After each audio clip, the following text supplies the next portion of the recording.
So a very good evening to all brothers and sisters in the Dharma. So today is the 11th of July. 12 or 11? Oh, 12. Monday 10. 12 of July 2022, Tuesday class. Let us compose our mind, develop the faith, Sada, Virya. Then mindfully we shall commence the Puja chanting. Nam mô Bổn Sư释迦牟尼佛。Nam mô Bổn Sư释迦牟尼佛。Nam mô Bổn Sư释迦牟尼佛。Nam mô观世音菩萨。Nam mô观世音菩萨。Nam mô观世音菩萨。Nam mô阿弥陀佛。Nam mô阿弥陀佛。Nam mô阿弥陀佛。南无弥勒佛，南无弥勒佛，南无弥勒佛，南无地藏阿普贤菩萨，南无普贤菩萨，南无普贤菩萨，南无地藏王菩萨，南无地藏王菩萨，南无地藏王菩萨，南无佛菩萨，南无佛菩萨。นะโมโพพุทธะอะระหังสัมมาสัมพุทโธภะคะวะพุทธังภะคะวันตังอะภิวาเทมิสุขโตภะคะวะตาธัมโมธัมมังนะมัสสามิสุปฏิปันโนภะคะวะโตสาวกสังโฆสังฆังนะมามิ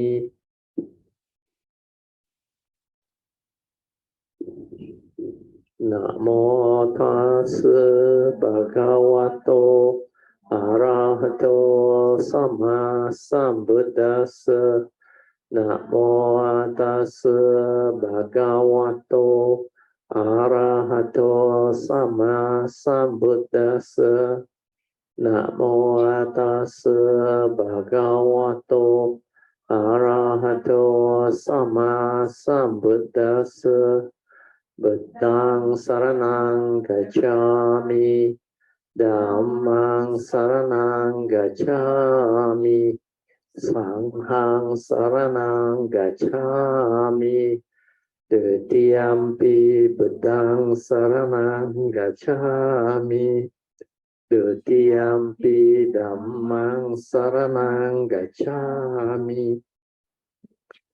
ติสังฆังสรณังกัจฉามิตติยมปิพุทธังสรณังกัจฉามิตติยมปิธัมมังสรณังกัจฉามิตติยมปิสังฆังสรณังกัจฉามิปานาติปาตาเวรมณีสิกขาปะทังสมาธิยามิอาทินนาดานาเวรมณีสิกขาปะทังสมาธิยามิกาเมสุมิจฉาจาระเวรมณีสิกขาปะทังสมาธิยามิมุสาวาทาเวรมณีสิกขาปะทังสมาธิยามิสุราเมรยามัจจาปมาดัฏฐานะเวรมณีสิกขาปะทังสมาธิยามิ Okay, you all can be seated and turn to page 3 of the chanting book. We will continue with our Padipa Puja offering chanting.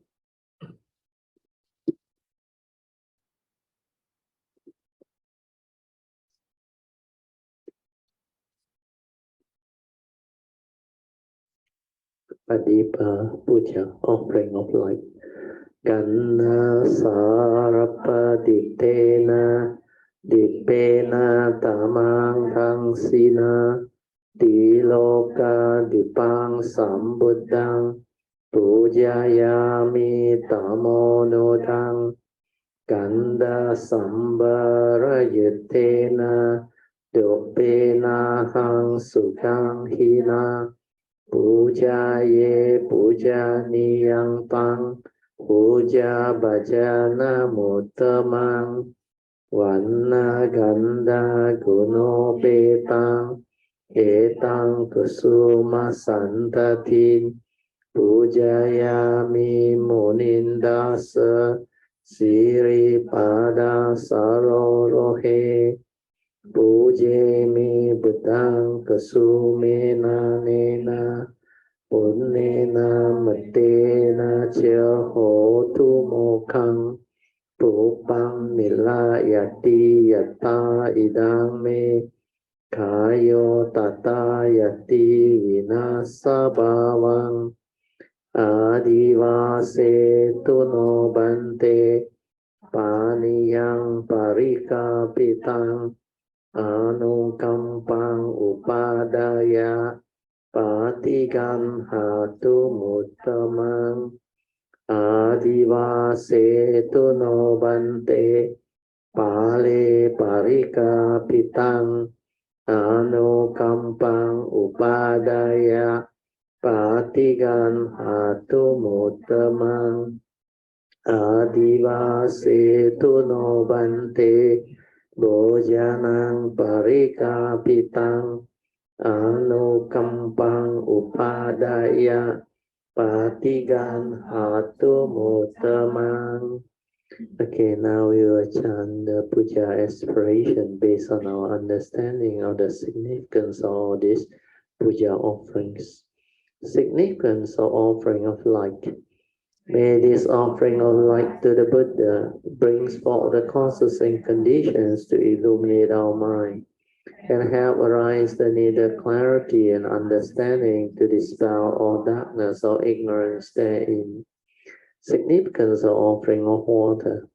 May this offering of pure, clear, cool water lead us to the pure, clear Dhamma that cools and doses off the fires of all defilements within our mind. Significance of offering of incense. May our morality, virtue, and understanding shine forth far and wide, just like the fragrance of this incense, which we are offering to the Blessed One, who is perfect in wisdom and virtue. Significance of offering of fruits. May this offering of fruits remind us of the Dana Parami of generosity and the fruit of our karma, so that we will diligently strive on with heedfulness to attain the path and fruition as soon as possible. Significance of offering of flowers. May this constant offering of flowers to the Blessed One strengthen our faith and constantly remind us of the impermanence of this body, so that we will diligently and sincerely strive on to cultivate Sila, Samadhi, and Panya, leading to ultimate liberation, the born-free Nibbana. Now we shall all make this overall aspiration. By the power of all these merits born of these offerings, may our spiritual faculties of Sada, Virya, Sati, Samadhi, and Panya be further strengthened until they become balas or powers. Then finally, sharing and transfer merits to all beings. May these merits be shared and transferred to all beings without exception, especially to those who have the condition and affinity to receive them. Sadhu, sadhu, sadhu. Let us now pay respect to Puja.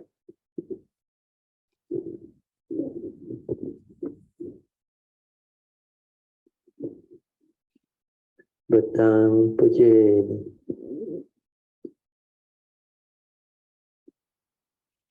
Dhammang Pujeni.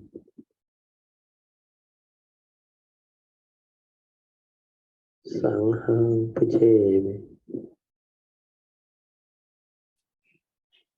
Okay, you all can be seated and just relax body and mind and be at ease, maintain some form of attention.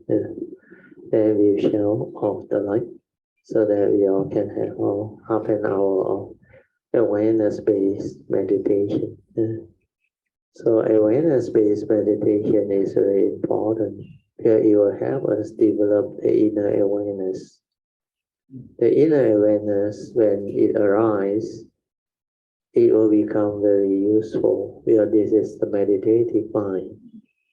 The inner awareness that is without thought is your silent mind, and it's also your meditative mind.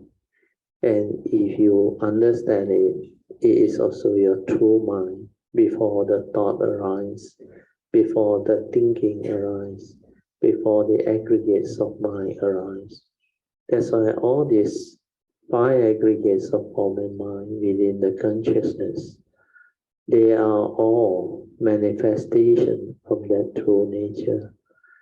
Then if you are mindful and aware, you can understand how they arise dependent on condition.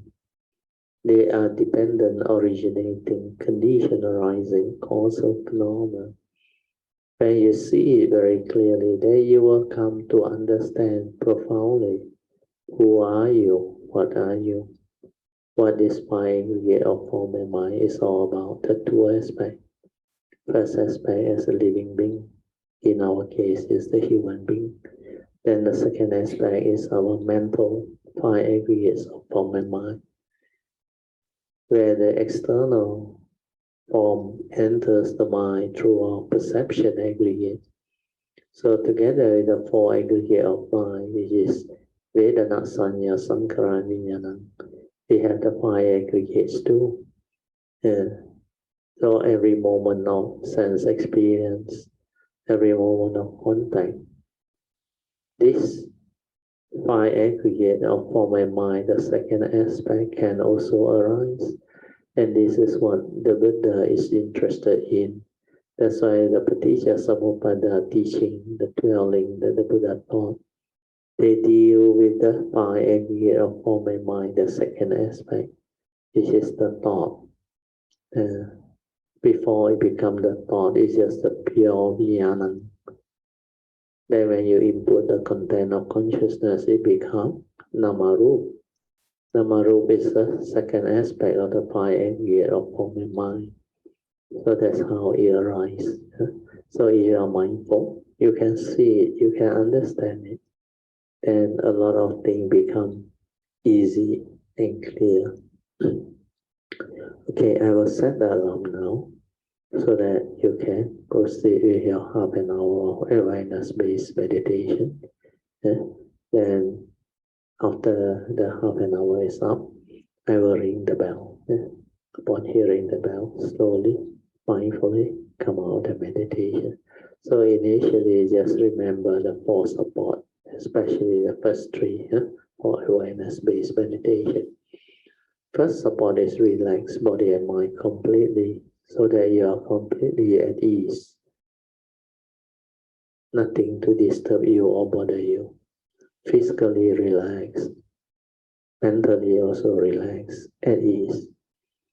Then silence everything, so that there is no thought, but maintain awareness. When you are aware, there is this silent mind. It's just aware. But the problem with human beings is they think a lot. The aggregates of mind keep on arising. And because of that, it creates thinking, thought process.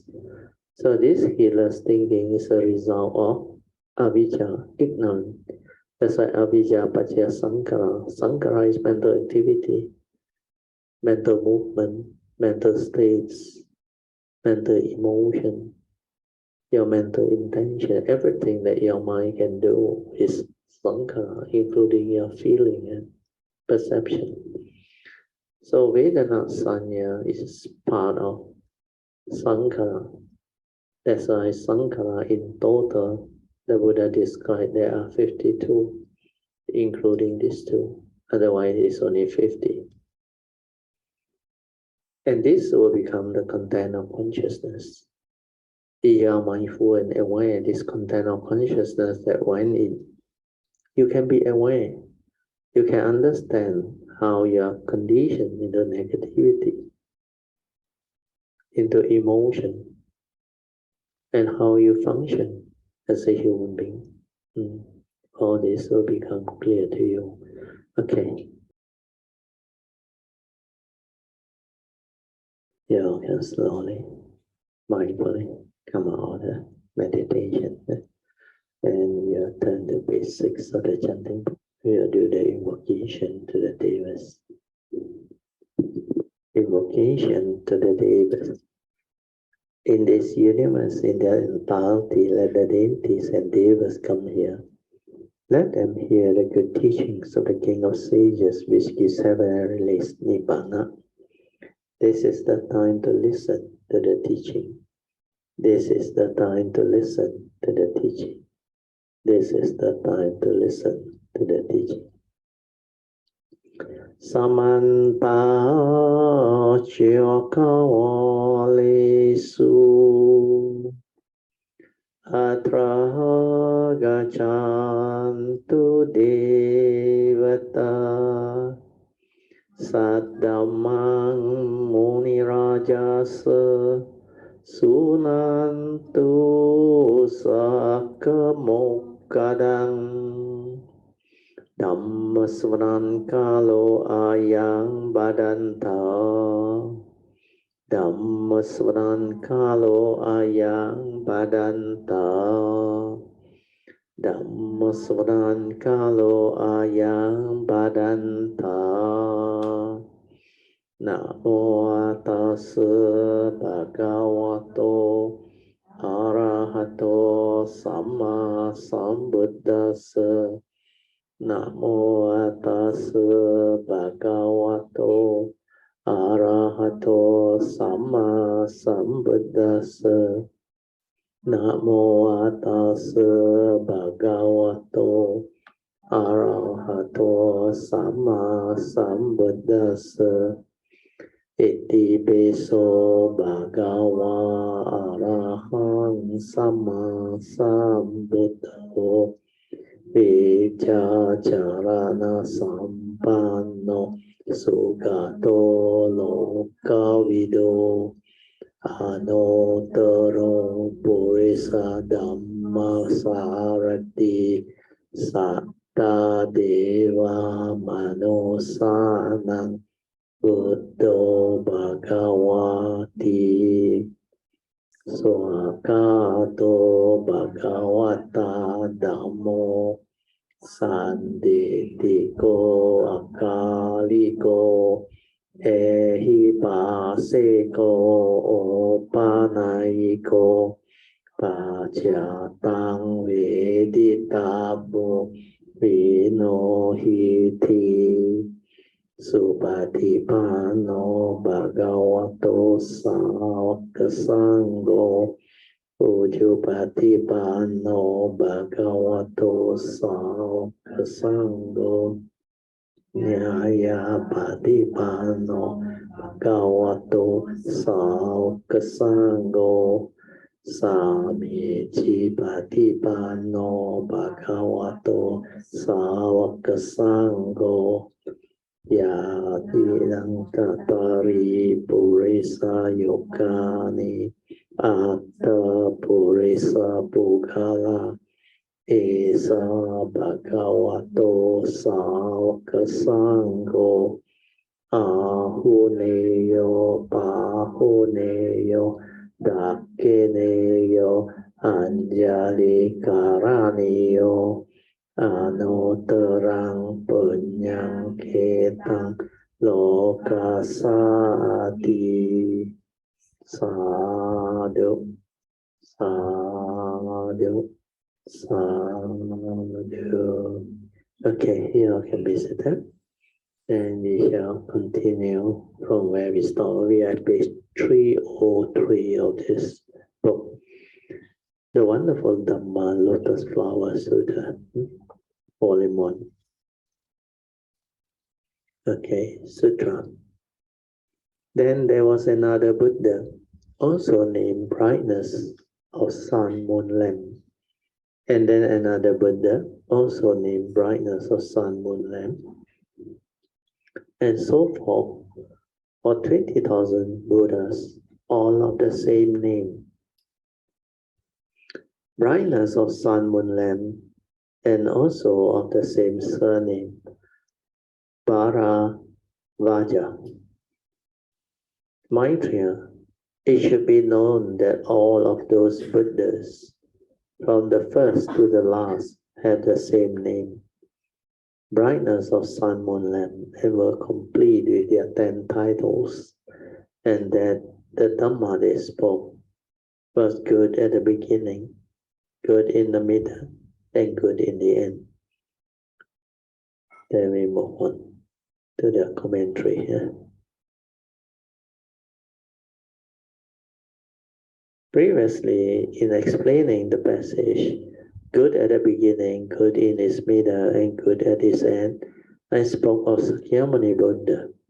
Actually, the analogy applies not only to Sakyamuni Buddha, but to all Buddhas in the 10 directions throughout the 3 periods of time. The Sutta text itself speaks about Buddha by the name Sun, Moon, Lamp, Brightness, who spoke the Dhamma good at its beginning, middle, and end. Then there was another Buddha, that is, after the previous name Buddha, after the previously mentioned Buddha named Brightness of Sun, Moon, Lamp, there was yet another one, also with the same name. And then after that, Buddha also have the same name. Later, after the second Buddha by the name of Brightness of Sun, Moon, Lamp, yet another Buddha appeared, and he didn't take a different name. He was also of the same name. Why did he take that name? Because it was brightness and all wisdom, and also samadhi power and morality. The name carries the meaning of morality, samadhi, and wisdom. So it's sila, samadhi, and panya. All of the 3 non-outflow studies. If you have morality, you will not flow out. And that is a non-outflow. If you have wisdom, you will not flow out. And that is also a non-outflow. If you have samadhi, you will flow out even less. You will obtain the state of non-outflow, the perfection of the 3 non-outflow studies. The Buddha liked this name, and so the first, second, and third Buddha all have the same name, and not only the third, and also so forth for 20,000 Buddhas. Every one of them had the same name. The names sound very fine, and so 20,000 Buddhas like it, and also the same surname. Not only did they have the same first name, their last name were the same too. What were they? They are Vaja, a Sanskrit word which means rapid, because they become Buddhas very quickly. If you had that name, you probably would realize Buddhahood very quickly too. Pity you don't. And so you are very slow.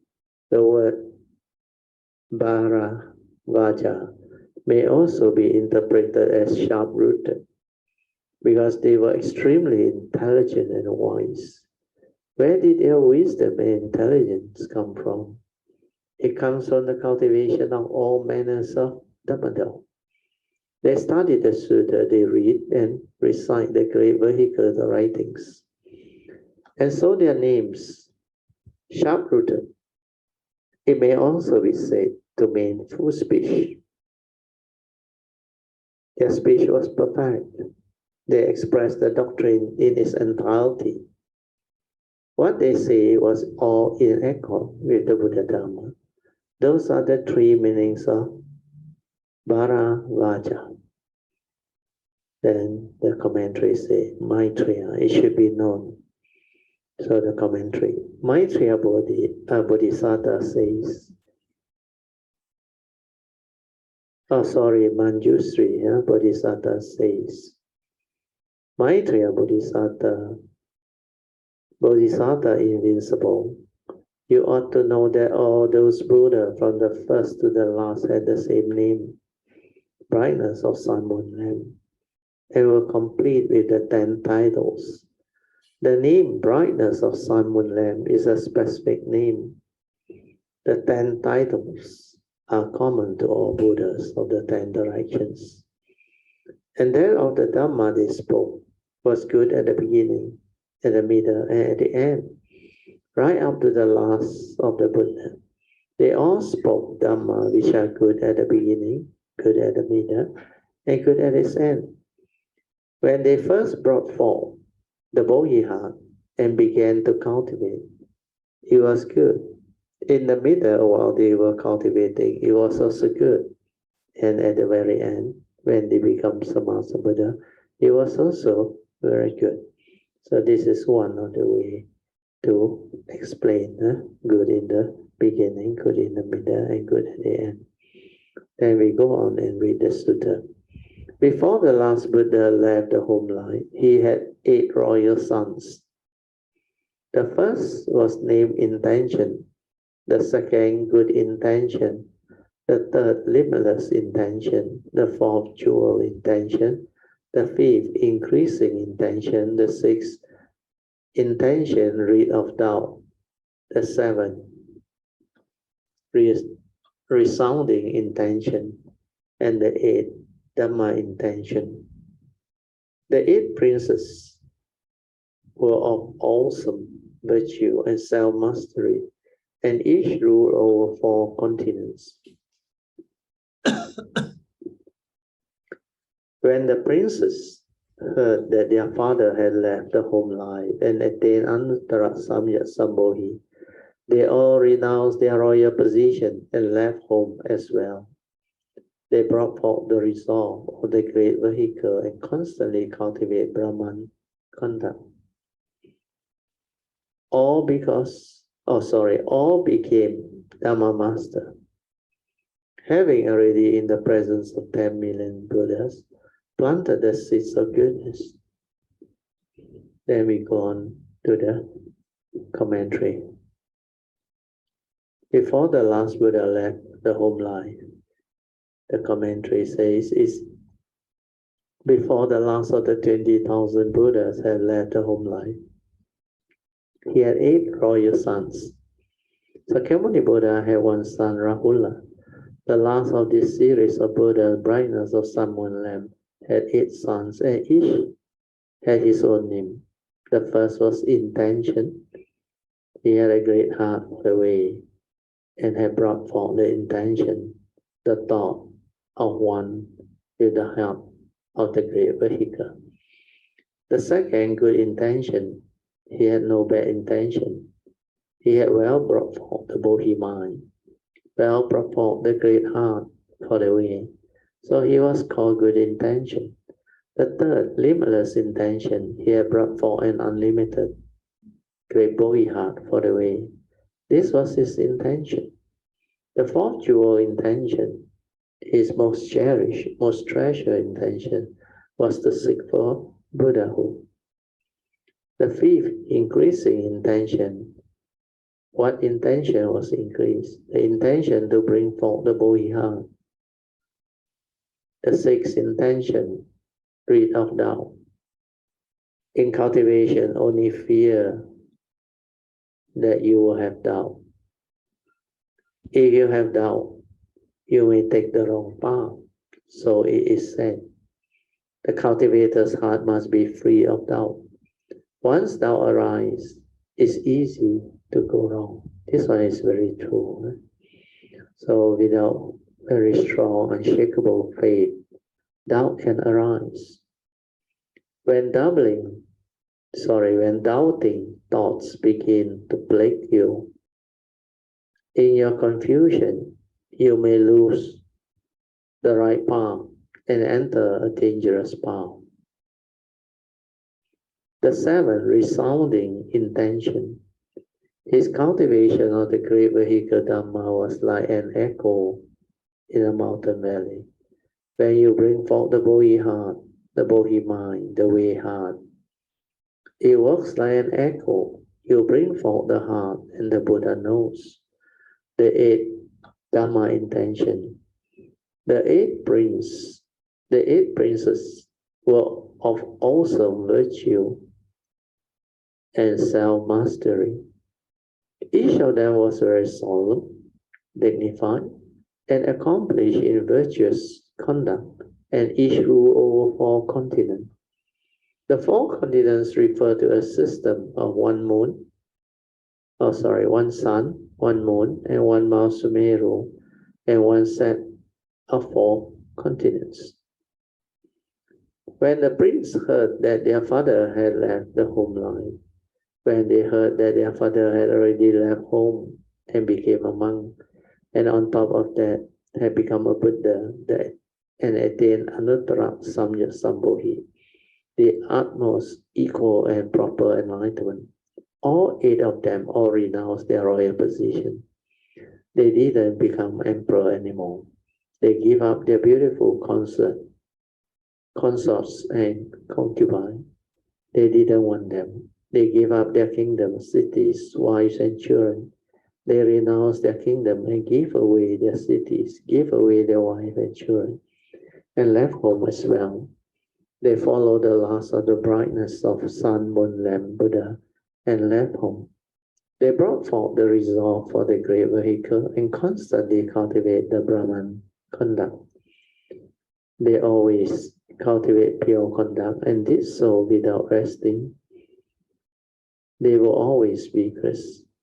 All became Dhamma master and went about everywhere explaining the Sutra and teaching the Dhamma.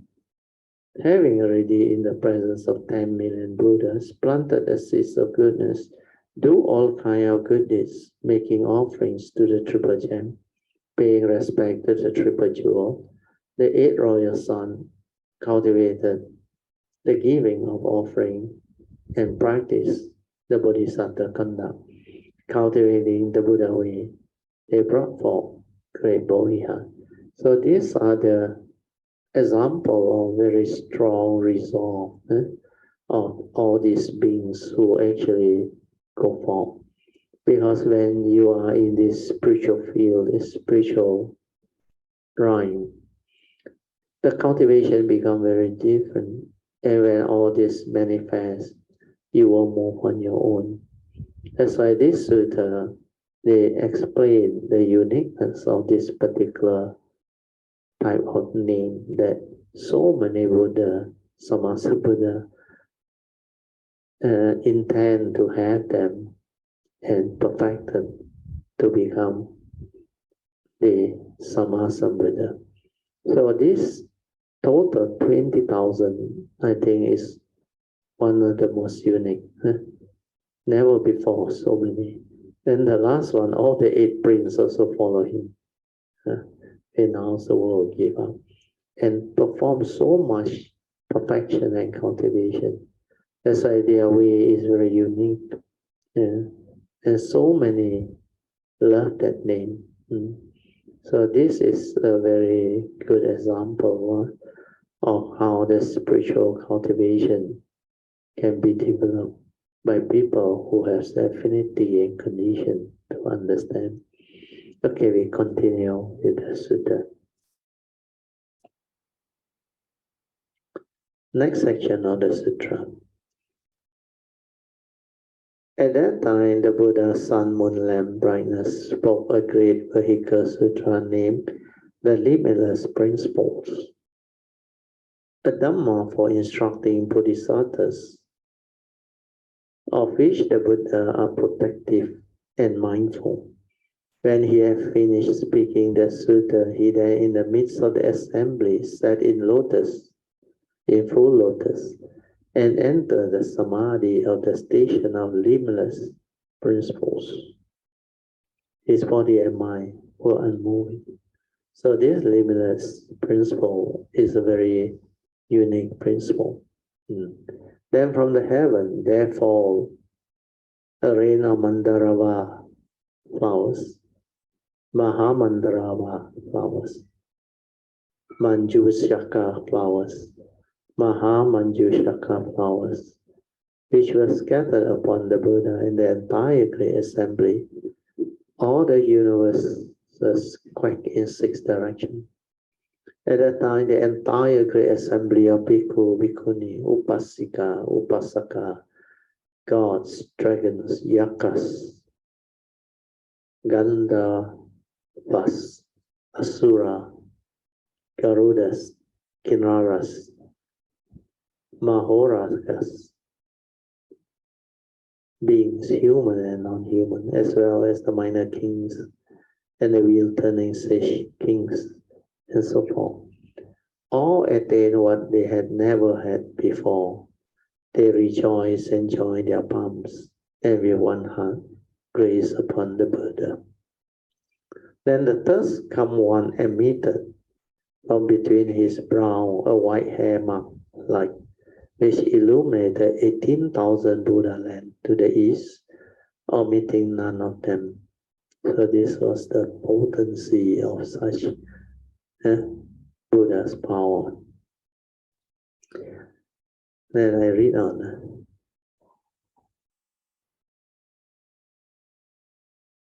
So there is this outline of the sharing, H2. Similarity of what was seen in the past with what is occurring in the present. Because in the past, Manjushri had witnessed them. Then Maitreya also, but out of love and compassion for the other cultivators, both Manjushri and Maitreya, they try to create the condition for this to be shared. So this highlights the section on similarity of the potents. Then the 6 potent in this world is a repeat. At that time, right then, when the 8 princes left home, the last of the Buddha named Sun, Moon, Lamp, Brightness spoke a great Vahika Sutra named the Limitless Principles. This sutra is a Dhammador for instructing all the Bodhisattvas. That's why it's very unique, of which the Buddhas are very protective and mindful of. All the Buddhas are protective and mindful of this sutta. When he had finished speaking the sutta, he then, in the midst of the assembly, he was rightly in the assembly of bhikkhus, bhikkhuni, upasaka, upasika, bodhisattvas, and arahants, sat in full lotus, draw up his leg into full lotus position, and enter the samadhi. The samadhi of the station of limitless principles. His body and mind were unmoving. This passage has already been explained in detail, and we can merely read through it here without discussing it further. When the Buddha entered the samadhi of the stations of limitless principle, his body did not move and his mind did not move. His unmoving state of body and mind is an indication that he has attained samadhi. Then from the heaven, there fall a rain.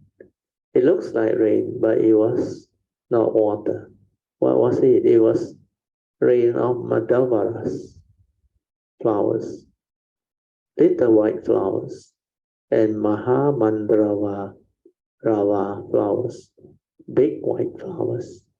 The white flowers, large and small, fall together in profusion, filling the air with a delectable fragrance. The ground was completely carpeted with these flowers. It also rained Manjushaka flowers, small red flowers, and Mahamanjushaka flowers, bigger red flowers. These 4 kinds of flowers represent the 4 sets of position, the 10 dwellings, the 10 practices, the 10 dedications of the 10 ground, which was scattered upon the Buddha and the entire great assembly of Dhamma. All the Buddha universes as many great Prajalokosum as the grains of sand in the Ganges, quack in 6 ways. I'm not going to test you now, so you don't have to peep at your own notes. At that time, the entire great assembly of Bhikkhu, Bhikkhuni, Upasaka, Upasika, the 4 assembly of disciples, gods, dragons, yakas, that is, ghosts, Gandharvas, and music spirits in the court of the Jade Emperor, Asura, those who are ugly and without wine, Garudas are the great golden wing, Pengbird, Kinnaras are also music spirits in the court of the Jade Emperor. Mahoragas are big snakes, beings human and non-human, as well as the minor kings, kings of small countries, and the wheel turning sage kings, and so forth. There are a lot more than the above mentioned names, but not all of them have been listed separately. Everyone present attained what they had never had before. They had never seen nor heard anything like it before. They saw that they had never seen and heard what they had never heard. Now seeing and hearing, they rejoice and join their palms. Seeing the Buddha, sun, moon, lamp brightness displays such spiritual penetration, everyone was happy. They put their palms together and with one heart gazed at the Buddha. They were single-minded as they look at the Buddha. Then the thus come one. The Buddha, sun, moon, lamp brightness also emit from between his brow a white hair mark light, which illuminated 18,000 Buddha land or Buddha world in the east, from the Buddha world across Buddha world, 18,000 in number. The Buddha worlds will represent the 18 rhymes. The 6 quaking mentioned earlier represent the 6 sense organs quaking. The 6 sense organ plus the 6 sense object plus the 6 consciousness and the 18 hence make the 18 rhymes. So the Buddha emitted light shining across 18,000 Buddha land, which represent the 18 rhymes, omitting none of them. There was no place in which there was a Buddha where the light did not reach. It reached them all. So that occasion was very unique. Huh? Okay, what's the time now? Oh, we still have time. We continue a bit more. Huh? So we continue the sutta, just like all the Buddha land now since. Maitreya, it should be known that there were at that time in the assembly 20,000 bodhisattvas who took delight in listening to the Dhamma. Upon seeing this bright light illuminate at the Buddha land, all the bodhisattvas obtained what they have never had and wished to know the causes and conditions for this light. So, commentaries. Once again, Manjusri Bodhisattva speaks to Maitreya. Bodhisattva saying, Maitreya, humane one, it should be known, you should know, that there were at one time, or at that time in the assembly, in the Dhamma assembly, 20 million bodhisattvas who took delight in listening to this style of Dhamma. They all like to hear the Buddha speak the Dhamma. That's why that unique occasion was really unique.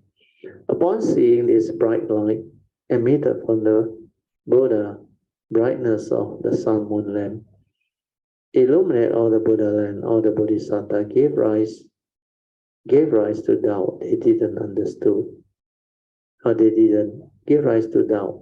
They didn't understand. Seeing the Buddha emit the white hair mark light from between his brow, which illuminated 18,000 Buddha land to the east. They also obtained what they had never had. They had never seen anything like it before and wished to know the causes and conditions for this light. The 20 million Bodhisattvas also want to know the reason for the light. Why did the Buddha emit the light? What was the reason? So this is where the sutta explained. There was at that time a Bodhisattva by the name Wondrous Light, who had 800 disciples. The Buddha brightness of the sun, moon, lamp then arose from Samadhi, and for the sake of the Bodhisattva, Wondrous Light, spoke a great vehicle sutra called the Wonderful Dhamma, Lotus Flower. A Dhamma for instructing Bodhisattvas, of which the Buddha is protective and mindful. So this is the great vehicle sutra, Wonderful Dhamma Flower Sutta, 妙法蓮華經. Okay, commentaries. There was at that time a Bodhisattva in the assembly by the name of Wondrous Light, who had 800 disciples.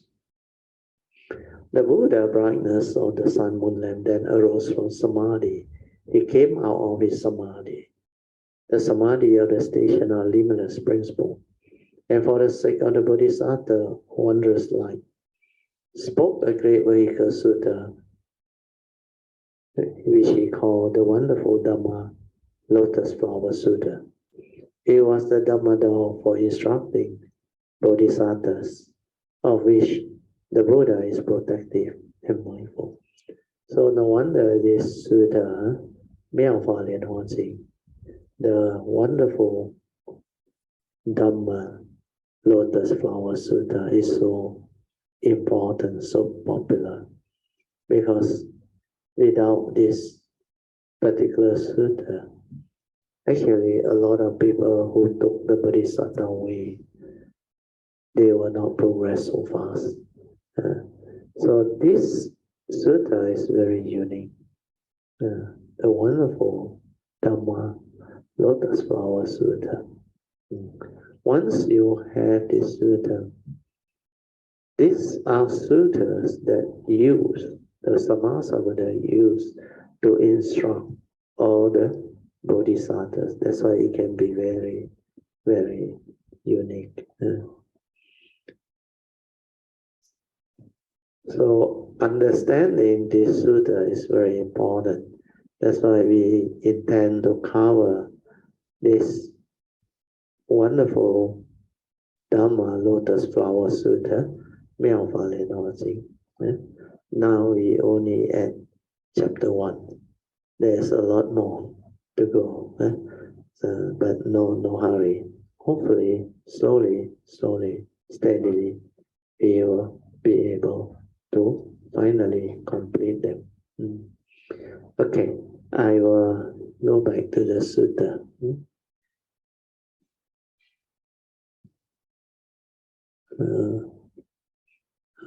How do I go back?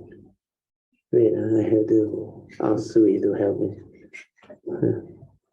Share screen. Oh, okay. Okay. So, okay. So I'll read on. For 60 small aeons, he did not see or did not rise from his seat.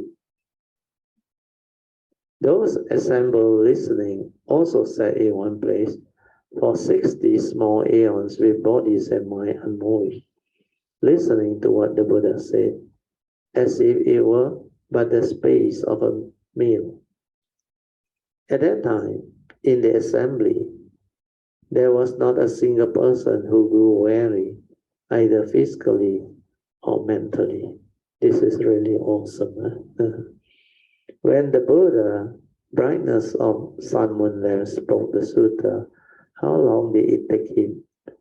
60 small aeons.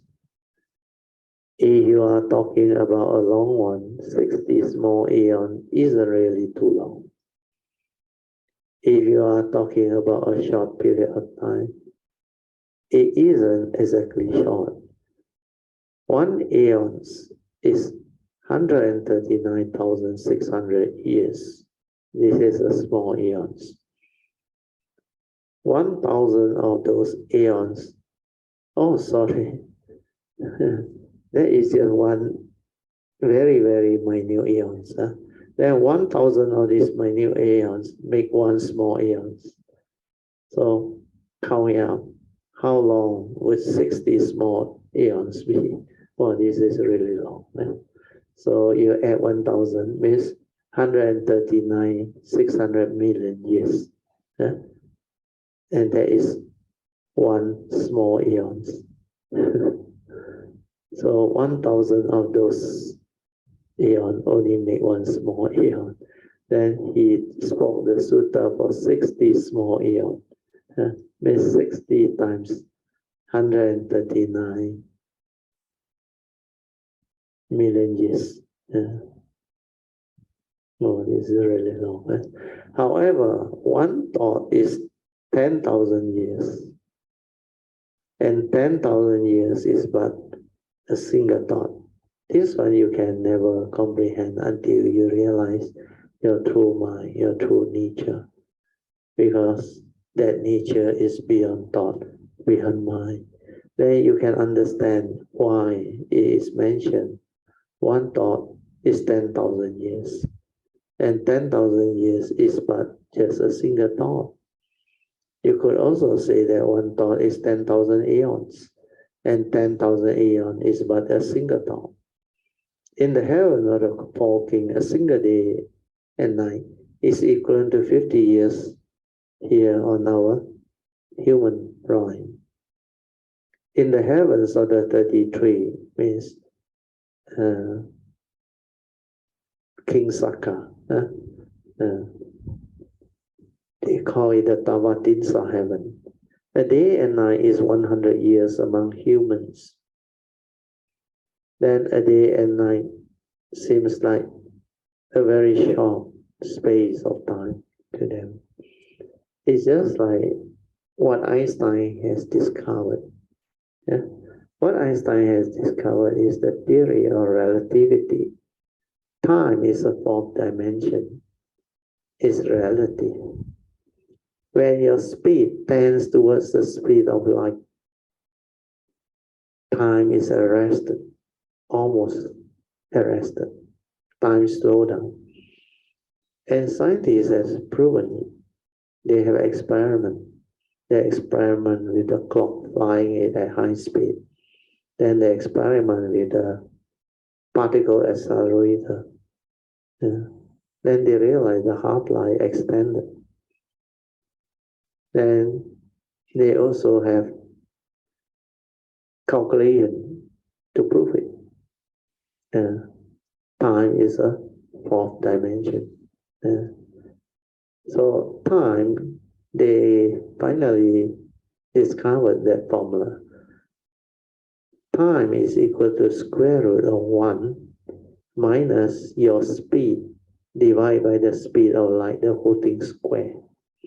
So if your speed tends towards the speed of light, your speed and the speed of light become 1. Understand? So 1 minus 1 is indeterminate. It is almost 0. So square root of 0 is what? It's almost, there is no time. That's why we call it the timeless.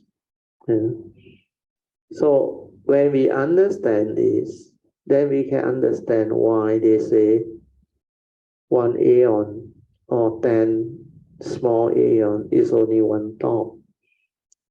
And you can put it the other way around. 1 thought is equal to the 10,000 small aeons. So all these are possible. Then when you exist in a certain rhyme, even the scientists, they know you fly at the speed of light or tends towards the speed of light. You don't get old.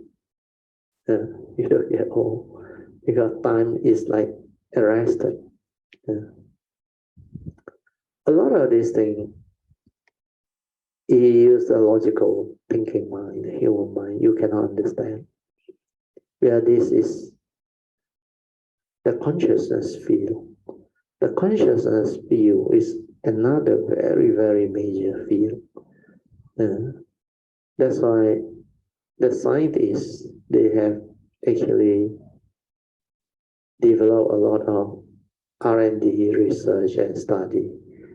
And even our present civilization, they have a lot of breakthrough, especially the scientific laws, even physics, chemistry, biology, and all the various technological understanding.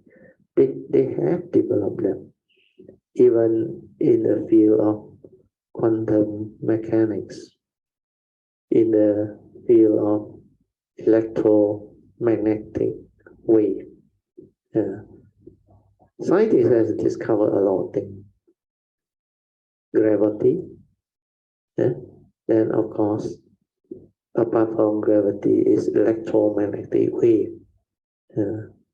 Then they also have a lot of other understanding.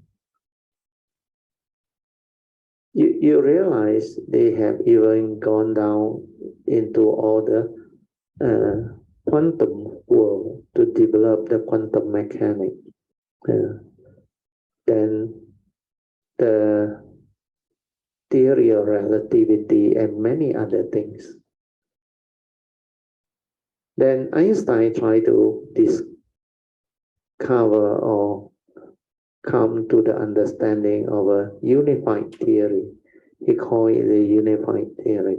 Once you have all the understanding of this unified theory that created the universe, the boundary condition, then he said you can have the mind of God. You know what is mind of God? You can understand creation. You can understand a lot of things about the universe because the unified theory enabled them to do all this. But then there is one aspect which they haven't penetrated. The consciousness. They have penetrated the mundane mind, the thinking mind, the thought, and also they got psychology and the various style of study. But when it comes to the pure consciousness, which is beyond thought, beyond mind, they cannot, because this one you need to meditate to realize it. Then the other thing about this consciousness is they realize within the existential, the fastest entity that can travel is the speed of light. The speed of light. There is nothing faster than the speed of light. Even physics, they know relative velocity, both travel and near the speed of light. When they come together in collision course, the relative velocity is still the speed of light. They cannot exceed that. So they came to that understanding. But then there is another entity that they fail to understand is they call it the black hole and all those things. And the Big Bang theory, they got the theory, but they haven't developed a clear understanding. Because if it takes you traveling at the speed of light to actually go around the universe, it is too long, because so far the known existential continent or planet or space that you can see with whatever telescope that they can see is supposed to be 14, 15 billion light years away, and it could be further. So you travel at the speed of light to reach there, which is the fastest entity, it takes you 14 to 15 billion years even to make a phone call. It's crazy. Then they reply, another 14, 15 billion years. Who can live that long? Yeah. But what I'm trying to explain to you is, there was another entity that can move or travel way beyond the speed of light. That's why it can manifest all over the universe. We call it the oneness nature, our true nature, because that one is the source. From there, all things arise. So if you have that singularity, you will understand all this creation. You will be able to actually bring about all this possibility. That's why scientists believe that there is this, what they call, they call it the time travel. They can open up the portal for time travel. And this time travel is way beyond the speed of light. They can come out from the other end of the universe. Split second, there. Then they can also come back. But that portal is not within the known of the science.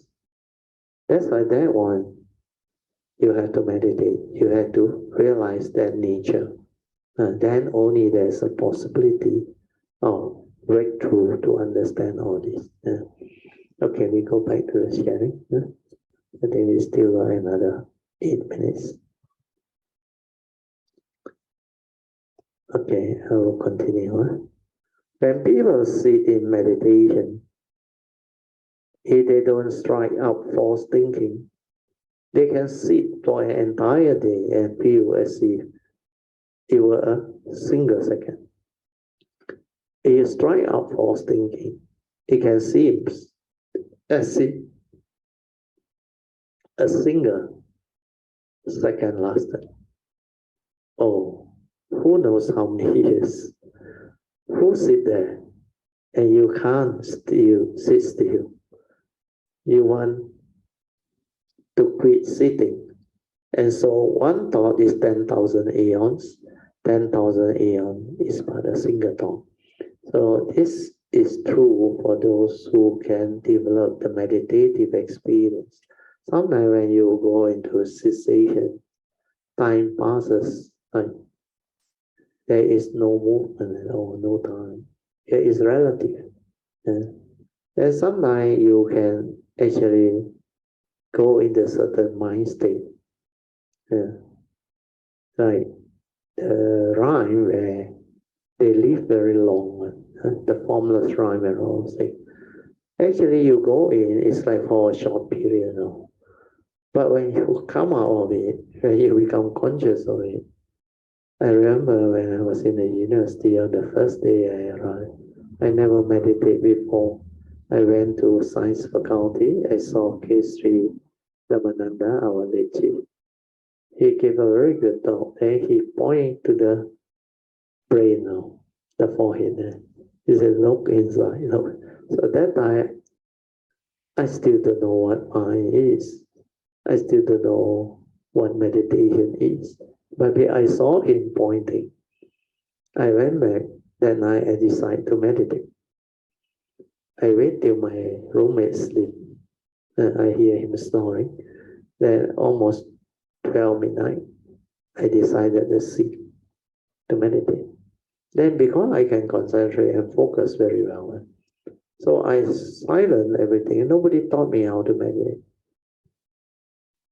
Then my mind became quiet. Of course, amazing, because I saw a lot of bright spot inside it. Then I decided to focus, to concentrate, because I don't know. So I lock onto one of the very fine bright spot. Then after a while, I got nothing to do. I give it a push. Then I went into infinite space. Like I can see that mind travel out into a line which they call infinite space. Then after a while, it starts to withdraw. Then after that, I come out. Actually, those happening was only, I think, a few seconds. But I became very calm, very still after I came out. Then I thought, at the most, I say, give it what they call luxurious of time or whatever. Maximum, I must have sat there for half an hour. Because initially I was playing with that thing. But the actual thing where I went in was only a few seconds. When I looked at my watch, it was 4 a.m. 4 hours I've been sitting there. And to me, it's like just a while ago. Then after that, that calmness, that stillness, that peace was with me for 1 week. That's why after that I thought, this must be meditation. I don't know what this thing is. Then after that, I naturally know how to see. Then finally my anapanasati came. Then I was absorbed into it. Then mindfulness become continuous. Then from there, I start to live my life. But that was also the first instant I encountered the Dharma after I met K.Sri Ramananda. After the talk, I asked for the address. Then I drove all the way with the motorbike to Brickfield Temple. That's where I started. So relativity is like that. When you know how to develop the meditative training and experience, your mind can go into all those mind states. But I realize it's a conditioned mind state. It's not the pure awareness of a free mind. That's why all this you can experience them. It is, I think, the formless rhyme, the first rhyme. There are 4 formless rhymes. Infinite space, infinite consciousness, then the rhyme of nothingness, and the final highest one is the rhyme of neither perception nor non-perception. Means the mind becomes so still. You neither perceive or don't perceive. And those beings who take birth up there, the formless rhyme, they live very, very long. But like the Buddha explained, it's relative. Relative. Okay? So we go back. Another 2 minutes, I will try to end somewhere. Okay, I think we end here. I will mark this page. And the Buddha, Sun, Moon, and Brain are speaking Dharma 460. Oh, okay. So we will continue. Now is second session, meditation reporting, followed by whatever question you may have. You can ask. You can ask me on whatever topic you want to the meditation, or you report your meditation experience, or you can share your whatever Dharma in daily life that you have gone through. Okay, the last session, I think Sister Ingbi was the last to share. Ingbi, can you nominate somebody? Yeah. Actually, I have nothing to report. But since you nominate me, I just spoke about my daily practice. So actually, I stay alone. So okay. I make it very calm in the day that I do what I need to do, and just try to be in the meditative mode most of the time. So most of the time I experience calmness and calmness of mind. That whatever I do, I'm more calm in that way. And unlike those days, I did things very fast. But now I slow down all my speed, and I don't need to do that fast because now I only work 2 days a week. So whatever I do, I try to be at the present moment and be more mindful and aware of what I'm doing. Oh, okay. So this is my daily practice that I am in. But during, even before MCO, with MCO or no MCO is no different to me because I stay alone. So I have all the time. So I just do my daily routine. What I need to do, and I just practice. So I find that last summer I couldn't chant the Tape Zhou, I tried so hard, but during the MCO, I find that with the calmness of mind, I can pick faster, I can pick faster, and during that period, I managed to memorize the whole Tape Zhou and Sen Jing. Okay, very because good. I find that when you are calm and you just do at your own pace, there is no hurry towards it. There I learned from there that anything we do, we have to be mindful, and at the same time that we must know what we are doing. So from there I learned. Actually, I don't really have much to report. Oh, okay. Okay, thank you. Sadhu. Let us rejoice. Do you have any question, Han? Question? Or any topic you want to discuss? Like when you go through life, do you encounter any experience that the experience worth sharing? I really go through that when the practice comes in is when I had my operation. That was about 5 years ago. So when this sickness hit me, I tell myself, I just accept for what it is, without no aversion towards it. Just accept, and most of the time, even I'm in pain, I try to be in the meditative mode, that I have no fear, no anxiety, and I just do my daily routine. Even though when you are in pain, the mindfulness, the sati very hard to come by, because your mind very disturbed, So what I did was, I keep on chanting Itipiso until my mind is so calm. When I do my MRI scan, oh my God, I'm so in pain. The ging ging gong gong, the so noisy. That until I find it I'm in a very stressful position. So I just do my chanting until I cannot believe it. I fall asleep. Until the nurse woke me up. They say, over. She told me like that. So whatever it is, I feel that the calmness of mind is very important in whatever we do. No aversion. Then things will unfold well. But whatever it is, but still, I find that there's a real test for me. How I have to go through and all these things.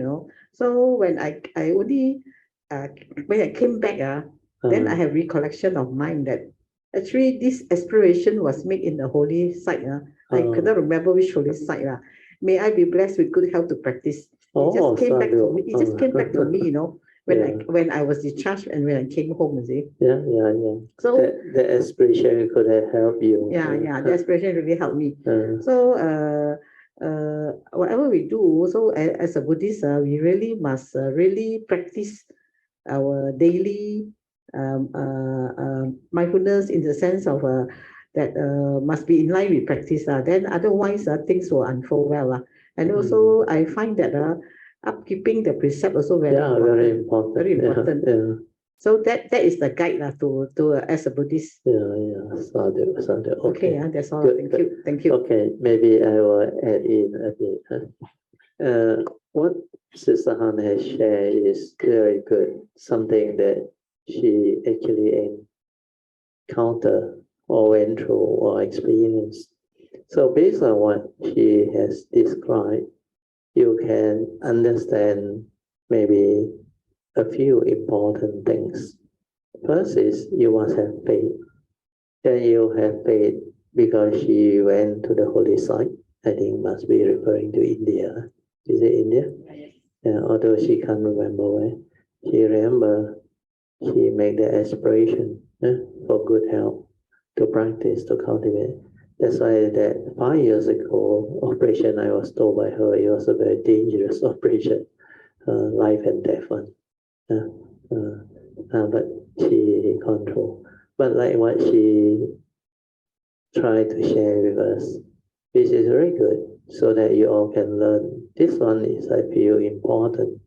You all must listen and develop the understanding behind. Like when she said, when she was going through pain, she realized it's not easy to be mindful, to be aware. That one is very true. That's why a lot of people, when they only have Dharma knowledge, when they confront the first noble truth reality, which is sickness, disease, and they can manifest in various ways. Sometimes it's pain, severe pain, especially certain type of sickness and disease related to what they call cancer and all those things. And the pain can be very, very intense. They describe it under various ways to describe it. It is really very, very severe pain. Then sometimes it can manifest as other type of like mental states which are making you miserable. Like she went through the scan, the CT scan. He said the sound, the vibration at that time with the sickness, you can't take it. But because of the vow, she know how to chant. So that faith with the chanting actually help her to manifest whatever that is aspired, so that he can go through it and he can gain back his good health. That's why after that, she recovered from the operation. Even the CT scan also, when it was over, she also don't know, she went into sleep or deep sleep. So this is one of the possibility. When you have faith, you make vow, you make aspiration, then condition will arise for you to develop some form of ability to overcome them. But not everybody have that type of faith and understanding. But most cultivators would have that faith. So it can be done. You have faith, you don't have to worry. But when it comes to pain, just now he asked, and she said, it's not easy. What she said is very true. It's not easy unless you have stability of mindfulness, awareness. Then your mind can be with that thing, that so-called consciousness that you call pain or you label as pain, because actually it is an emotion conditioned by your own aversion, dislike, or fear you don't know what will happen. Then the mind that lashes onto it will feel the pain, and sometimes it's so intense.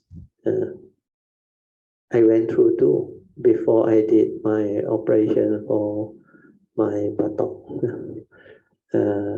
I had this fistula thing, and that fistula there are three, because when I was young, we were not taught of any hygiene to use soap to wash, to clean that part. So when we were young, we don't have proper toilet paper too, and sometimes we use newspaper.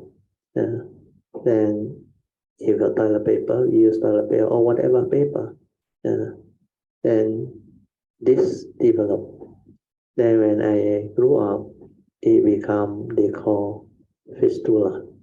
Then there is this, what they call pus, P-U-S. They accumulate until they have this, what they call, the doctor call it, you have to do a temporary relief, incision and drain. ID they cut, then they press out the pulse and all that. Because it developed until so intense, it was actually very, very painful. Without touching it also, that thing is there. Then, of course, when they cut and they press it out, it was a relief. So I already had the Dharma, I already understood. Oh, for me, I knew that consciousness is like creating that thing in me. So like it constantly draw you to that. But I can accept the reality and stay with it, be with it. Then I know I cannot be all the time in that state. So the understanding manifests the uniso monasikana. You have two choices. Be miserable over it and suffer with it, or accept the reality. So I continuously allow my awareness to accept the reality, although it keep on coming because the tactile is so strong, so severe. I knew if I really want to like have a good moment, then I just silence everything and meditate. But I cannot always be in that position. At that time I was still working. So I went and see my classmate who was a doctor opposite my house. So he did for me the IND, incision and drain. Oh, I feel good. No? After that, he said, you go back, you put the saline water and keep it like clean for a while. While I recommend you one specialist which he knows is HJMC, Samuel Tay, the doctor. I don't know whether he retired or still there. He said he is an expert for dealing with your case. The buttock there on, he is a special, very well qualified surgeon. So luckily because of that, I felt relief for the next 1 or 2 days. Then I went and see him. That Samuel Tay, that specialist was very good. He said, no problem. He said, come, I check on you. He put on a glove, a rubber glove. Then he insert his finger in. He just rotate one round. He said, you got 3 fistula. He said, you need to go for operation. I said, the IND cannot. Oh, he said, I don't do this one. This one the GP do. Specialists don't do it. I operate to heal you once and for all. Oh, I said, that I understand. I said, okay, good. Then I asked him, how long does the operation take? He said, 1 day only. You stay in, the next day I will operate. He said, then after that, if nothing wrong, you stay for another night or what, then you can go back. Then that time I was planning a trip. I already planned the trip to the States, United States, LA, and Disneyland, all those things. The what world, Sea World, what I forgot already. The ticket all bought already. So I told this Samuel Tay, the doctor, Doc, I am flying out next week, 7 days later. Do you think I should do it here or wait till I come back? He said, you don't play a fool. You think you can wait. If that thing manifests in US, you know how much is your bill or not? I said like that. But if I do here, can I fly? He said, I don't know. He said, you have to decide. But deep inside, I knew I can endure one, no problem. So I said, oh, like that. How? I asked him how. He said, don't worry. He said, if the operation done already, I give you a ring. He said, a plastic ring or what to sit on so that it doesn't disturb your buttock. Because the flight to the US was 20 hours now. Immediately after operation, I haven't hit, you can fly like that. I tell you, not easy. So, but deep inside, I knew I had the Dharma, I had the understanding, I got no problem. I said, okay, you operate. I said, okay. He said, sure. I spare you the ring. And finally, I tell him, no need ring. I said, can. Now, after the operation, I was under anesthesia, full anesthesia. The anesthesia was very good. You off the thing, press the light off. Thanks. So under anesthesia, I was blackout for 3 hours. There's no memory, nothing like that. They numb the brain there, that part that is responsible for you to have the consciousness. You got no dream, nothing one. when you go through anesthesia, the whole few hours is like not recorded at all, blank. Then I remember when he put the anesthesia, I got a choice to stay away and mindful inside, or just let it go. Then finally I let it go. He was counting up to I think 7, 8 already. And then I switched it off. I also went unconscious. Then when I wake up, I think the operation was 1 something. When I wake up, was already 4 something to 5 p.m. Then after that, the specialist he came. First time he cleaned it for me. He teach me how to do it with the spray, everything. And I asked me to sit on the saline water. He said at least 30 minutes, but I sat for 1 hour. Make sure it's clean. Then after the first night, the next morning, I already knew I feel good already. Then after that, the doctor said, you can ask your wife or what to clean for you. And my wife did a good job, clean it very well. Then after that, discharged the next day.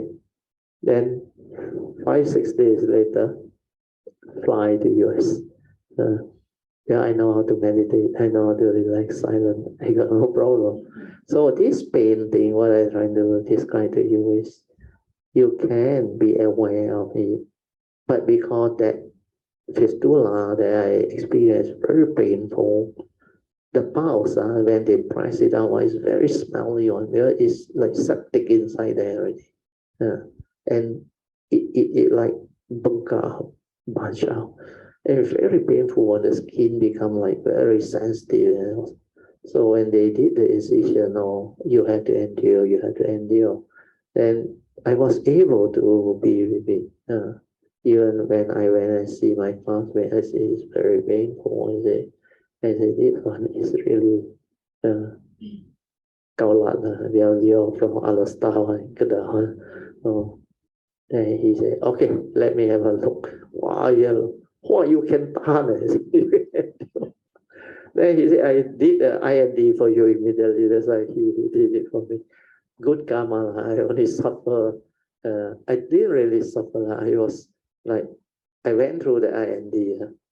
Means that 1-2 hours before that, when I was feeling that intense pain, I had to endure. Then when I went and see, after he do the IND, like completely relieved. I can just relax, silent, and be, and nothing happened. Then after that, it was nothing really. Then he gave me the reference. I immediately, the next day, went and see the specialist. That's why good karma, all this resolved, no problem. So, Han, there are 2 ways. One is your way, which is aspiration and all things. It can happen. The other one is the wisdom way, the understanding. You have to learn to endure. So what you described just now is your way of doing things. Like you say, you stay alone. You try to live following the Dharma way, means mindful and aware. But from the way you describe, the daily mindfulness thing, you have not developed well. You have not developed the understanding of it, the direct seeing, the silent mind or thing. That one you need to go into it. Maybe you can discuss with Po-Cheng. Po-Cheng has done it. He knows what that thing is. So what you actually went through is where you haven't really confronted very severe First Noble Truth reality that really hit you. That's why most of the time you are peaceful, you keep your precept, you have your good karmic inheritance and condition. That's why your life at this age, you are still okay. But later, as you age further, especially when you hit 70 or near to 70 and beyond, the body start to behave differently again. Then as you hit 70 plus to 80, it's different again. Then in between, of course, depend on karmic, many things will happen. And if you stay alone, you have to have somebody whom you can contact if there is emergency. Because there are situations my classmate, 10 years younger, happened to him. He stayed alone, bachelor. He was so sick until he can't even move. He can't even reach the phone to make a call. He almost died. Luckily, another friend, close friend of him who got the key, came and visited him. Then found him like that. Cannot even get water to drink and all. So finally, he took him to the hospital. And he survived.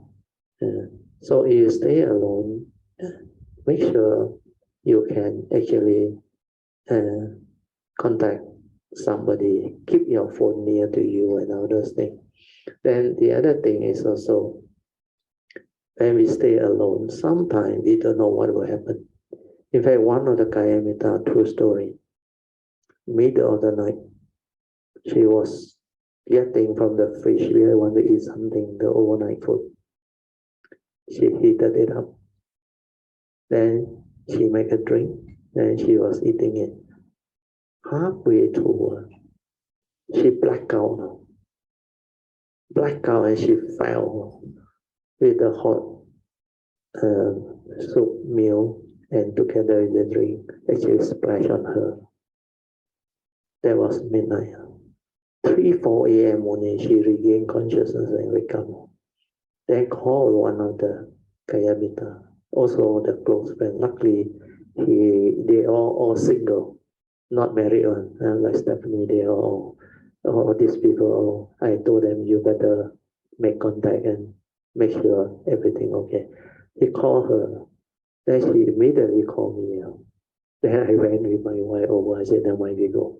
He cannot reach the door. We asked the guard to open the door and go in. Yeah. So 5 something a.m. we reached her apartment. Then luckily she was able to open the door already. Then she sensed her head, the fall. I think his cat got damaged or whatever. He wants to admit, I think Subang Medical, we are nearby. So they did a CT scan. Then took her in. Then I think finally admitted. Then there was another one. One of the Kayamita's wife, very old, 70 plus. Suddenly the eye also cannot see, then develop into problem. Then the blood pressure very high. That Kayamita was in Singapore. The first thing he recalled is to call me. He said, you don't mind. Do we have it? I said, what happened? He said the wife in Tamantun now alone in the house. He said, contacted the sister, emergency, everything. They don't know what to do. So I went over, I contacted Yun Chan. Yun Chan's neighbor is a doctor. Luckily checked the pulse. The heartbeat was so high. That's why I called ambulance. Immediately admit her. Then luckily nothing happened after that, she recovered. So if you stay alone, make sure you got somebody to call. You're still young, it's okay, but try to. Normally, I will talk to my family members. Yeah. So they will track on you. Yeah. If they cannot get you, they must send somebody. Another thing, but I forgot the last part. The last part, before I enter the operation theater, I was trying to go into the meditative mode. I managed to go in, but I suddenly the mind saw so bright yellow light, nimitta. Then I told myself I won't die already. I can go through this. Okay. So I saw the bright golden nimitta. Somehow rather like my heart felt connected to a triple gem. So I tell myself I won't die already. Yeah. It's because of your faith, and also at that time you were doing. I knew I can go through. No, you were doing. But sometimes the knowing mind would know, no. Of course, it's like your sixth sense, your intuitive sixth sense. But what you have to understand is the nimitta manifest because you were doing jhana at that time. You were in the jhanas. You were doing a lot of that when you were with your Nepal teacher or what. You used to report to me. Sri Lanka, sorry, not Nepal, Sri Lanka. You used to do the jhana thing. So that is energy field. That's why the nimitta will manifest. Yeah, these are the habitual things that you used to do. You often do. That you will manifest on. But because of your faith in the triple gem, that will help you. Then you will sense that you know the operation all will go through. So these are possible, which is very good for your case. But what you didn't go through was the wisdom one. That's why now you need to release it and come out into the daily mindfulness and develop the direct seeing, the wisdom, the understanding. Then your mind become different. It can be a free mind in awareness. Be with that thing that exists. But my fistula thing, they say like 定症 or 报 it's so severe. It keep on haunting you unless you do something to it. You need treatment. You need something to relieve it. You have to seek treatment, but you have to endure. In between, there is nothing you can do. Either you endure and at peace with it, or you become miserable over it. No two other way. So the wisdom way, you can. Yeah, I endure it for 2-3 hours. It was severe pain. Nobody can take it on, I know. Will be crying upside down already, complain here. But I endure it. But right there, sometimes we just aware of pain as pain, but don't follow the pain. Just the consciousness is pain. No use. They will tell you no pain. Who is nothing? You cannot, because your leg cross pain, that one easier. That one can flash off and go. This one disease. Disease so what I'm telling is my pain. I was having nausea, and then my head so painful, and also what you do is you went into the chanting and all those things. You try to ignore that auto suggestion for the mind to do something else. Then you shut off the mind because you do energy field. You can go into there and shut off the mind. Here you can go into like the jhanic state and all those things. So these are possible when you chant Itipiso with the faith. Then that faith brings about that what they call, I don't call it samadhi, it's a type of absorption, concentration that goes into the jhanic state. Then your mind shut off. Then you feel relief. But when you wake up, when you become conscious again, so the first noble true reality is when you are conscious, when it's a free mind, can you deal with that type of suffering that surface? The first reality of life and existence. It can be birth, old age, sickness, and death. It can be separation. It can be when you are with people whom you don't like and when things don't go your way. And the worst is that sickness, disease, and also injury. So sometimes all this, when it comes, it has a lot to do with coming on. You can't really avoid. You have to confront. So when you confront without wisdom, the suffering can be very intense. Like what you go through, you say severe pain, all those things. So you need your faith and your other type of training that you used to have to help you overcome them. But luckily you managed to do it. But not everybody is as fortunate as you, may not have such condition like you have. Then if you are going through the operation, most of the time they put you under full anesthesia. Were you under full anesthesia, then you don't know. It will completely knock you off. Then that 3.5 hour blank one, you will got no record of what happened. Completely blank. You try to recall, but I try to recall. Cannot blank. No, because they numb that brain that is responsible for consciousness. So our consciousness cannot arise. So during that time, what they call bhavanga, that is the one. The bhavanga means that stream continuum of life force consciousness. It just flow, no impingement, nothing. It went below the conscious and the subconscious. Means it's the unconscious bhavanga. That's how it is. But there is vibration. There is vibration. Bhavanga they call it. That's why I experimented with all this when I went through the operation. Because this is how I understand, like the Buddha said, this noble truth or dukkha is to be understood. If I don't confront it, how can I understand it? How can I develop the wisdom? That's why I went through all this. And that was 1996. 96, how many years already? 16 years already. 20 odd years already. Oh, 20 odd years already. 开玩笑 20 odd years already. Yeah. Pass to Alicia. Yeah. Hello, good evening, Brother Mrs. Steele, and all Kalamitas. Actually, 我想 share 的是 about 我的 COVID 的 experience。好啊。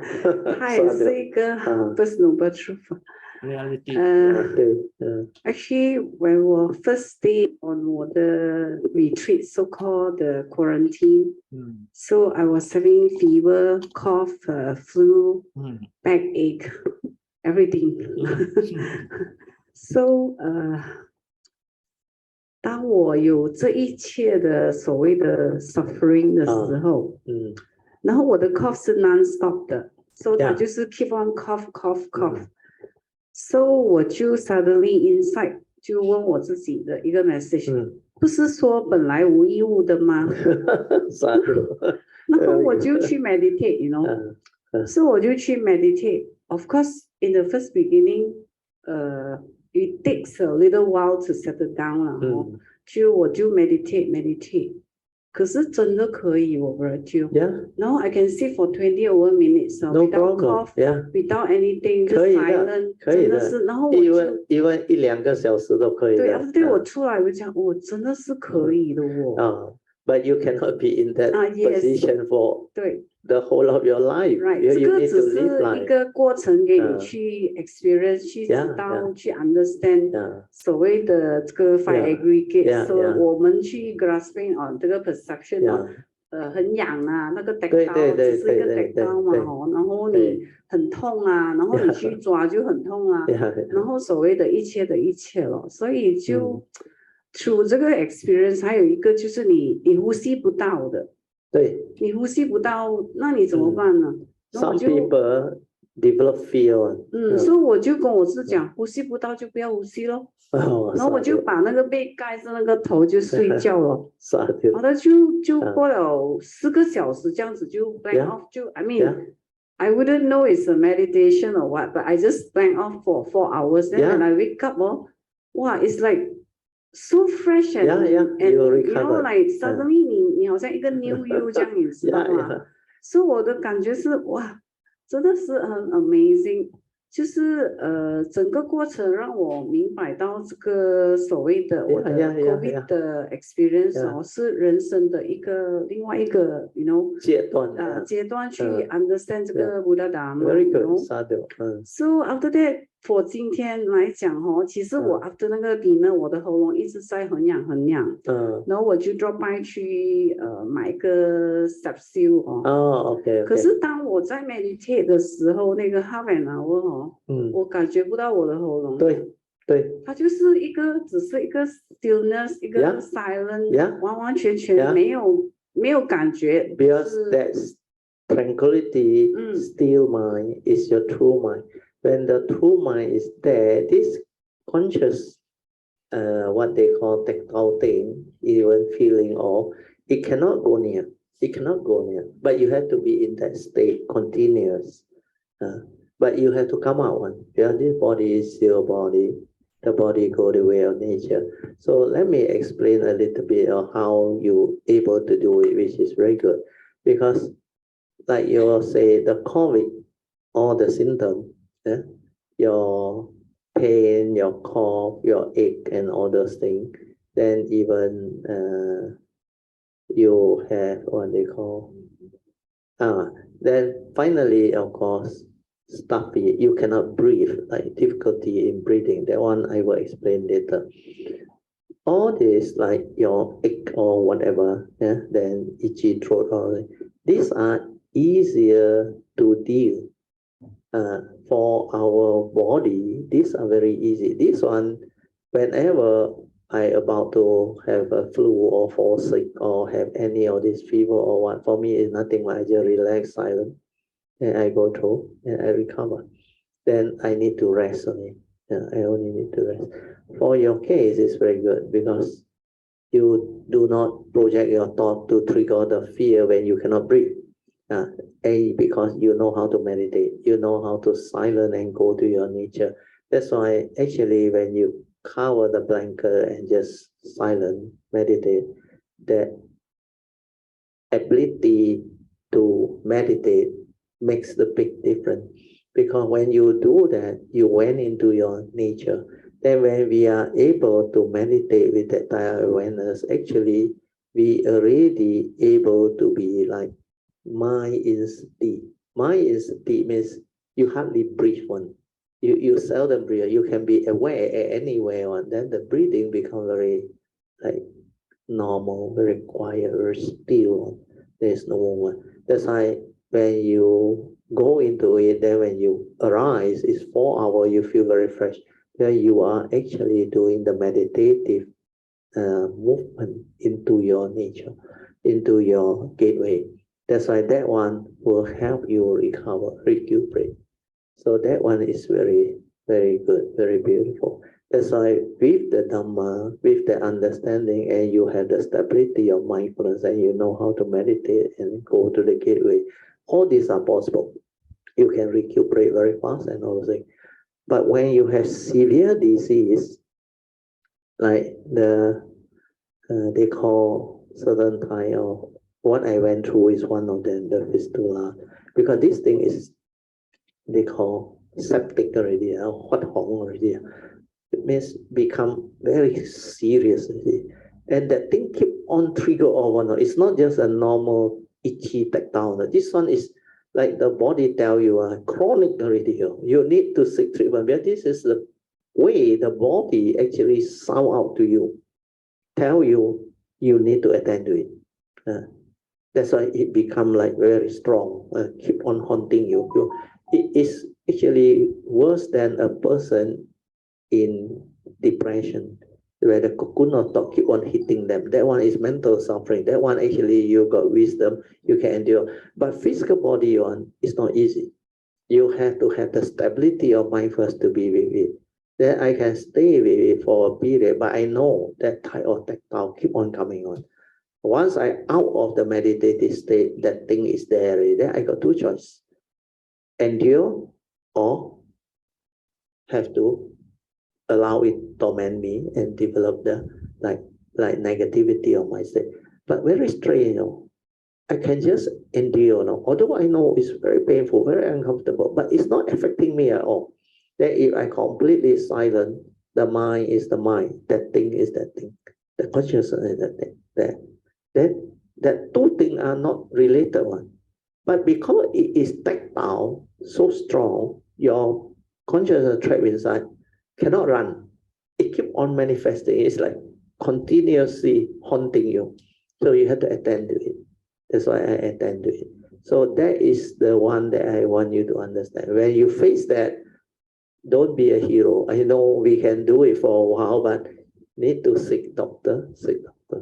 Need to attend to it. Get people to help you to sort it out or clear it. So this is where the Dhamma is. The body goes the way of nature. It doesn't belong to us. It is anatta. Then it is of the nature to grow old, get sick and die. You will experience all this. So if you take care of karma take care of you, then you can endure and you can recover faster. Then you know how to like make aspiration, like Han or what, then this thing can also come and help. Then the faith or the thing, they can manifest in various ways. Then some have faith in the great being, like Kuan Yin Pusa or thing, like my mother. He has faith in Kuan Yin. In time of danger, that the Kuan Yin's nature actually manifests, respond. Then she escaped and recovered and all. All these are possible. We are within the rhyme of nature's law. When you understand, you know how to develop the wisdom to make use of it, make adhitan or aspiration, or develop the vow and all those things.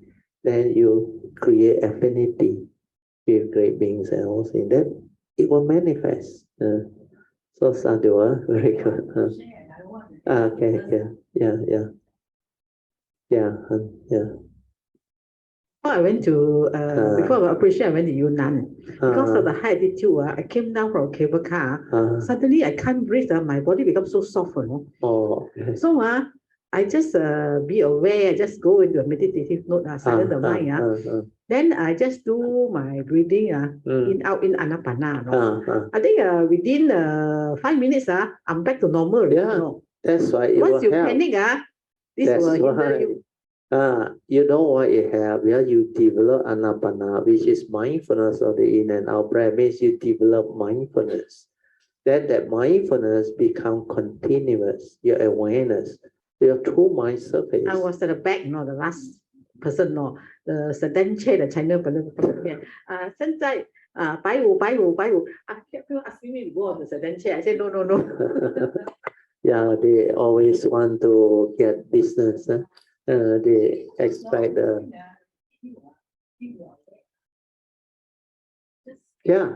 if you know how to develop the mindfulness and stay with it, you will go through. Because these are sudden events. It can turn around. Yeah? Sometimes it could be the imbalance, or you feel like difficulty in breathing, altitude problem. Definitely. Like that trip we went to. Hey, what? 是不是云南啊？我们是你俄国的啊。哦，你没有去啊？云南啊 ？It's very high altitude one. No. Luku Lake. Then the high altitude one. I think the Tibetan stay there. Very high altitude. Shangri-La. A lot of people, you remember the Tao Yu told us, they got altitude sickness. The whole group take the plane down. They cannot take it. But our whole bus, nobody had problem.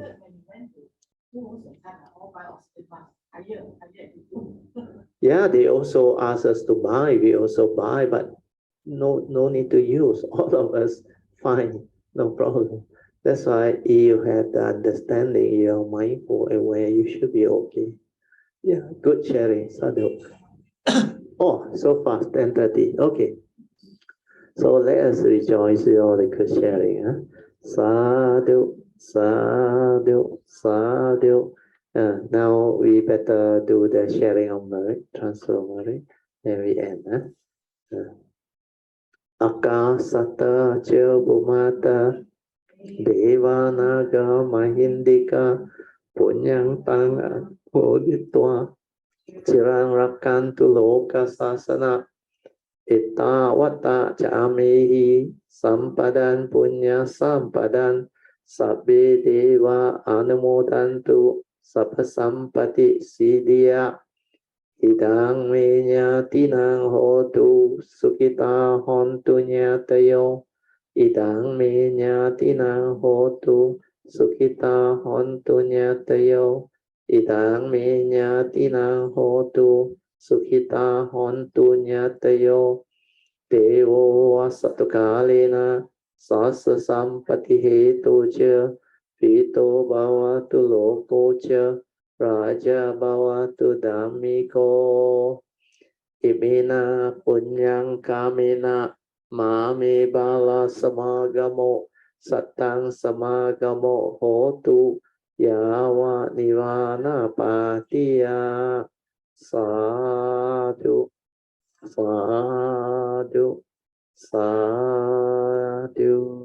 Okay, you all can pay respect mindfully to Lord Buddha, Kuan Yin Bodhisattva, or the worthy one.